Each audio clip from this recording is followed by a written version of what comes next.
The Brereton report, released in late 2020, documents alleged war crimes committed by Australian Special Forces in Afghanistan. An inquiry into war crimes committed there by British Special Forces as well was also concluded just a few months earlier with many similarities. This is a topic that is often overlooked and underreported, especially given the severity of the crimes. Let's take a closer look at what we learned from these inquiries. I'm Richard Medhurst, and you're watching the Communiqué.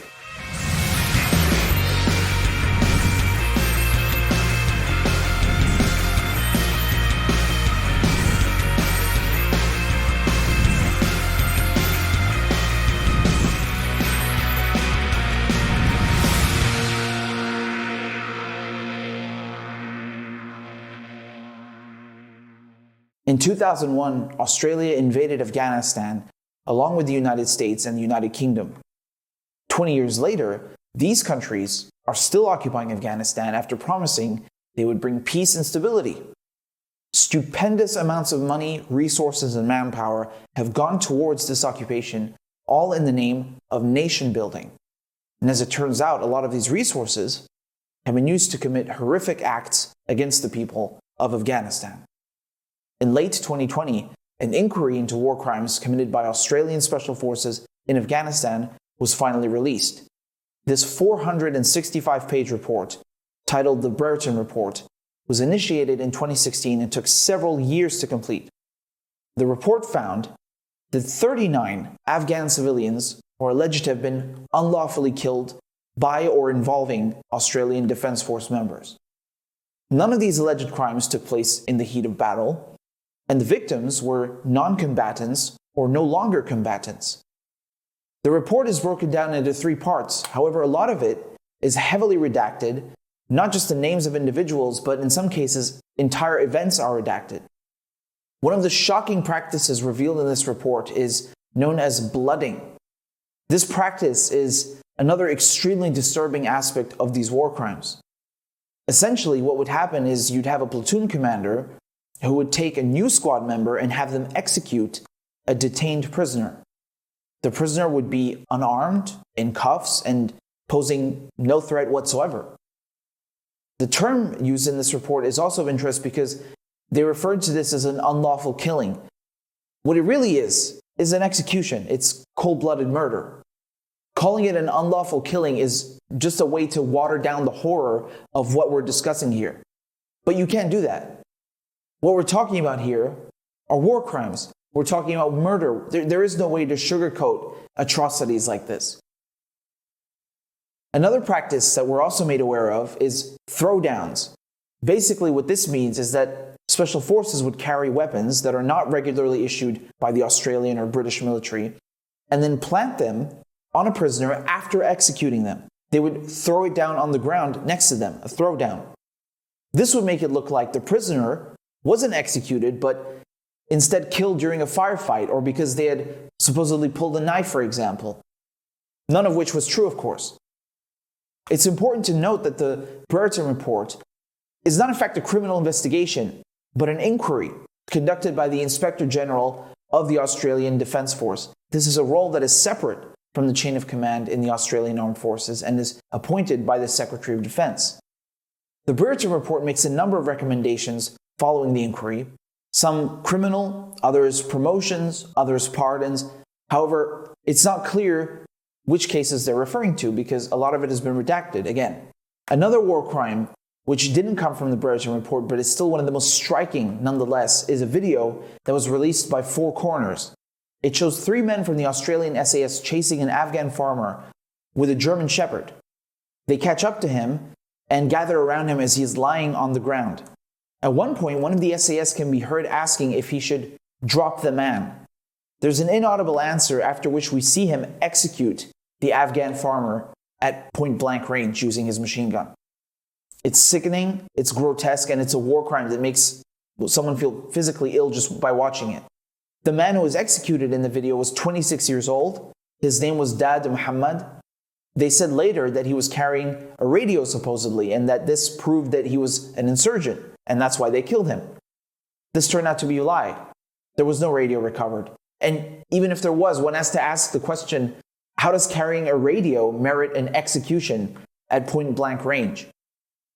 After the release of the Brereton report, a Chinese official posted a doctored image on Twitter of an Australian soldier with a knife in reference to the war crimes committed by their special forces. What's interesting here isn't so much the image, but the reaction it garnered, particularly from Australian officials.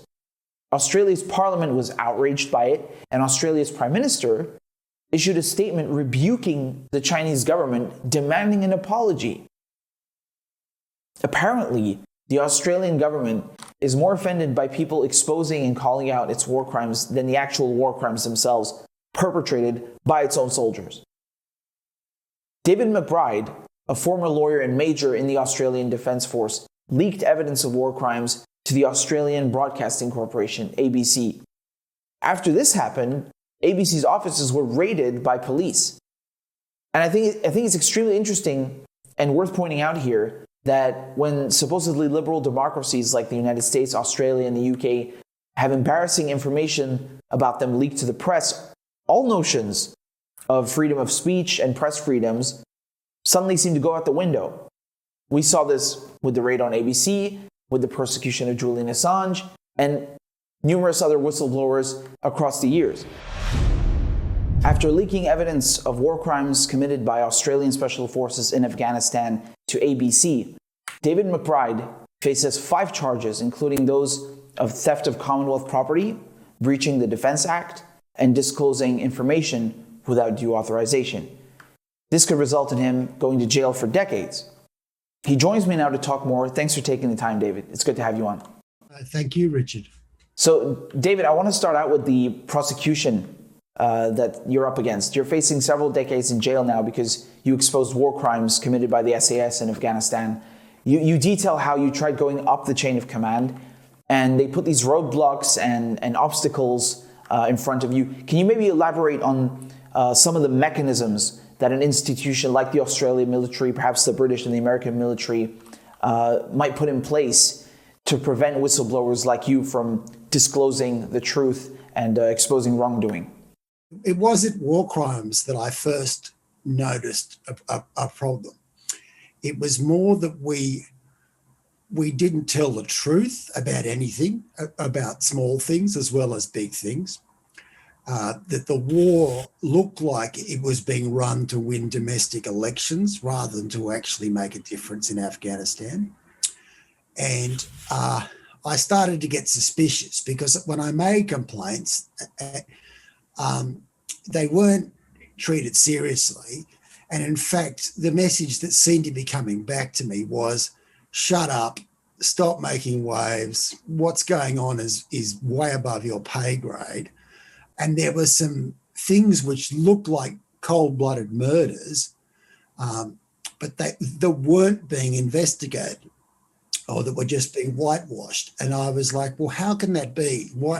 How can you not look into something which looks like children are being killed?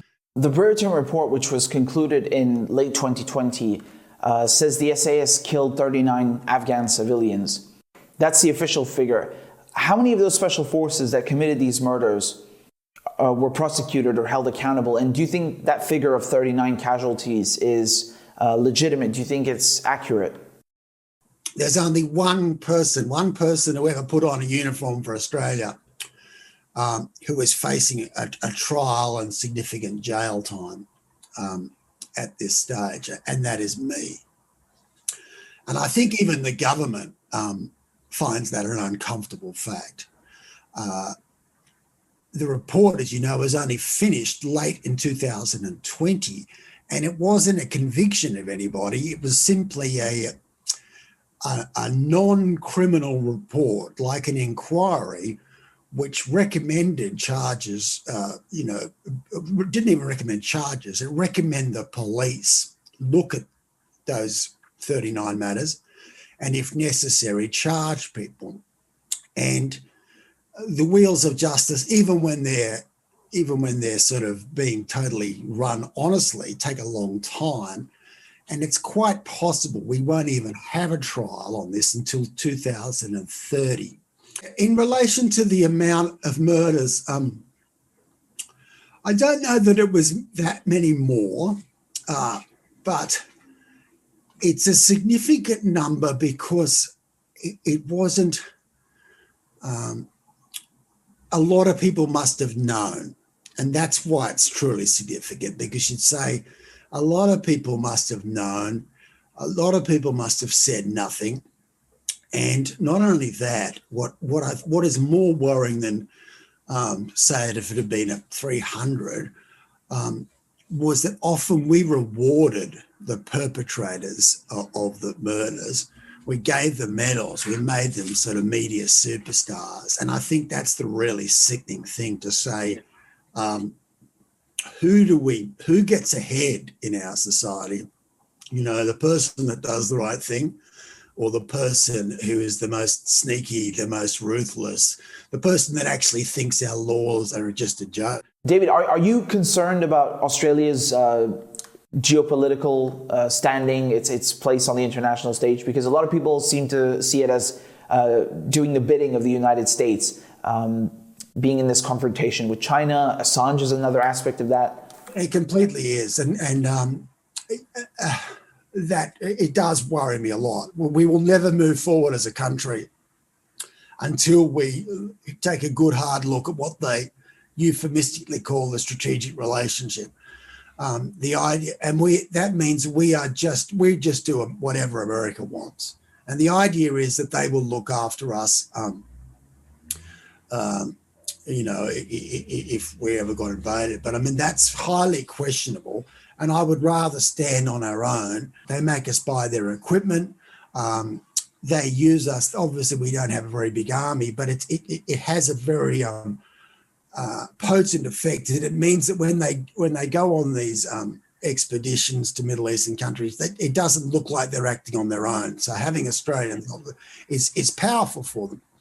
So Donald Trump, he sanctioned the ICC for investigating war crimes in Afghanistan. Israel is now scared that the ICC might investigate them. Do you think that Australia has handled the SCS war crimes adequately? And if not, and I think I already know the answer, but if not, do you think that the ICC should be stepping in to prosecute military officials and politicians involved with that? I believe the ICC, I believe that was the motivation for the Brereton report. That was the real motivation. I spoke to a senior lawyer back in 2014 and I said, what's going on? There's obviously some big cover up. There's something strange going on. As I said, we're prosecuting people we shouldn't be prosecuting, and we're not prosecuting the famous guys that need it. And he said, we're worried about the ICC. And I didn't understand at the time. I thought, well, the ICC don't have any jurisdiction in Australia unless it's pretty serious. Well, I didn't realise that it was a lot more, it was serious enough for the ICC. They knew it back in 2014. And everything they've done since, because the ICC can't prosecute you if you have carried out prosecutions yourself. I think they think they're being really clever because I imagine it's not clear what carrying out prosecutions means. And so if you're carrying out prosecutions yourself for 50 years, that probably qualifies, you know, or whatever. By the time they'll all be retired. And the reason why the ICC scares them, the ICC has a tendency to go for the leadership. And this is how, you know, spineless our people are. They don't really care about the soldiers doing things wrong or whatever, but they worry that they might be in the frame and they might get before the Hague. And so they need to find some scapegoats fast. And they need to draw it out. And I think that was the really cynical motivation about Brereton, was to get, because unlike the US, we're a signature, you know, this is typical Australia, as we're going back to Maurice Payne. We can't sign up to these things quick enough. We sign up to anything and we're like, oh, we're such a good nation, you know, we signed up to the ICC. And I think a lot of the time too, people just want to go on junkets to nice sounding. Rome was where the ICC was put together. But they don't really think about what it means to be a member. And now the Americans have, of course, never signed up to it. And now we're backpedaling really fast. We will be complicit, even though we're a signatory to the ICC, a founding member. And the Americans, Pompeo's absolutely outrageous idea that he was going to put sanctions, that he made the ICC the bad guys, to try to make out that like the ICC were the criminals. And Australia, of course, did nothing. And again, this is that creepy thing about, being the beholden to the US. We either need to get out of the ICC or we need to say something about that Pompeo's actions, and they're pretty outrageous. But I think that's unfortunately, you hang around, the bullies long enough and you become like them. And I think the only reason, we even did the inquiries was to keep the ICC off our back. We didn't support the ICC when Pompeo was putting sanctions on them. Oh my God. Because like you said, these investigations, they literally take years. And you also had the UK inquiry, Operation Northmoor, where they're investigating war crimes in Afghanistan. And of course, no one is found guilty. I think that's another good example. I'm glad you brought it up. I think that's what we're getting in Australia. And unfortunately, all these people who work in the government, they've seen the same playbook. Make a big noise about something for long enough, throw enough money, but then make sure nothing ever happens. The sort of thing they do with political investigations, Whereas if you only care about public appearances, that sort of thing makes perfect sense.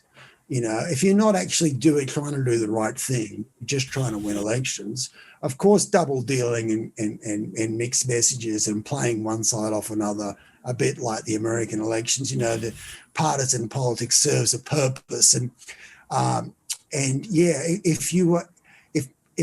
If public perception and opinion polling are your goals, your ultimate goals, why not just mess with the truth the whole time?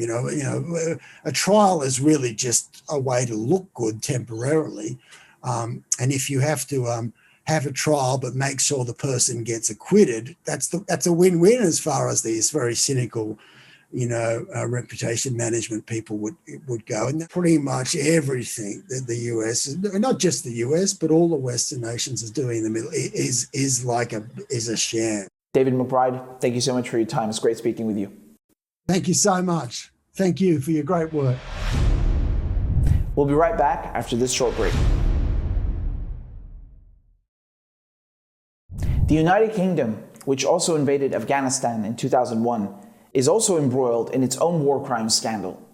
Britain's special forces, also named the Special Air Service, the SAS, were found to be committing war crimes going back many, many years. These war crimes involved many of the same things we just looked at, such as blooding or throwdowns, and were also systemically covered up by the entire chain of command. An inquiry was also launched called Operation Northmoor, yet not a single soldier or politician was held accountable. These atrocities were reported on years before when the Sunday Times, in cooperation with the BBC, published internal emails showing that troops in Afghanistan were casually discussing these war crimes among themselves. For example, in late 2010 and early 2011, British Special Forces from D Squadron in the 22nd Special Air Service Regiment conducted several night raids in Helmand Province in Afghanistan.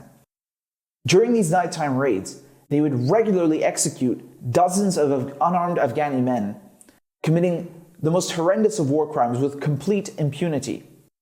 On February 16, 2011, the SAS stormed the house of a man named Saifullah Gharabyar. They executed his two brothers, his cousin, and his father. All his family members had been unarmed and were already in custody at this point when they were murdered. Afterwards, the SAS falsified their operational summary or OPSUM reports, claiming that these men had brandished weapons of some sort. They did this for practically every raid, these throwdowns. The report goes on to detail how British commanders became aware early on of a deliberate policy of executing Afghani civilians, particularly men. In one email published by the Sunday Times, a major in the SES remarks that there were more bodies than weapons. This clearly indicates that either the weapons had gone missing or the men were never armed to begin with, and these reports were fabricated or falsified. The numbers literally did not add up. In another email, soldiers casually talk about the latest massacre, indicating how common these occurrences were. The UK's Ministry of Defence claims that a, quote, breakdown of communication, unquote, between the Ministry of Defence and lawyers is the reason that no action ended up being taken. Operation Northmoor was set up in 2014 to investigate these crimes, and yet here we are in 2021, and not a single person has been found guilty despite all of these killings. How is that possible? It's extraordinary that none of these investigations, whether we're talking about Operation Northmoor or the Brereton report, have resulted in any successful prosecutions or convictions or even criminal proceedings beginning. How is it that Australian, British, and American special forces get away with murder, literally? The end result of this is that these actions not only disgrace the uniforms of these countries, but also blow a giant hole in the mission these countries allegedly came to accomplish. If their original goal was supposedly to bring peace and stability, this is not it. Executing unarmed men and getting away with murder literally is not nation building or bringing peace and stability and security to Afghanistan. It's a horrendous, brutal occupation that cannot be justified and is ultimately self-defeating.